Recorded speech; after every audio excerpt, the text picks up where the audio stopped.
Man robo cinema super star కృష్ణతో కూతురుగా హీరోయిన్గా నటించిన బేబీ శ్రీదేవి, నటరత్న ఎన్టీఆర్తో మనోరాలుగా హీరోయిన్గా నటించిన బేబీ శ్రీదేవి. 1970లో వచ్చిన విధి విలాసం సినిమాలో కృష్ణతో పాటు బాలనటిగా వెండి తెర మీద అద్భుతాలు సృష్టించిన గ్లామర్ స్టార్ శ్రీదేవి నటించింది. విధి విలాసం సినిమా గురించి కొన్ని విశేషాలు. విధి విలాసం సినిమా పూర్తిగా హైదరాబాద్లో చిత్రీకరించబడింది. తాపీ చాణక్య దర్శకత్వంలో కృష్ణ నటించిన తొలి చిత్రం ఇది.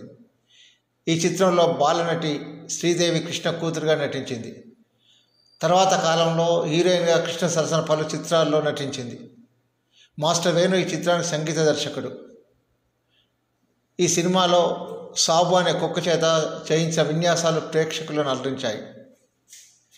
బేబీ శ్రీదేవి బడిబంతుల సినిమాలో నటరత్న ఎన్టీఆర్కు మనోరాలుగా నటించింది. బుచాడమ్మ బుచాడు పాటలో మెరిసింది. తిరిగి వేటగాడు సినిమాలో హీరోయిన్గా ఎన్టీఆర్తో నటించింది. ఆకుచాటు పిండి తడిసే అంటూ అందాలు ఆరబోసింది. బాలనటిగా హీరోయిన్గా శ్రీదేవి ఏ హీరోలతో నటించిందో మీకు తెలిస్తే కామెంట్ బాక్స్లో చెప్పండి.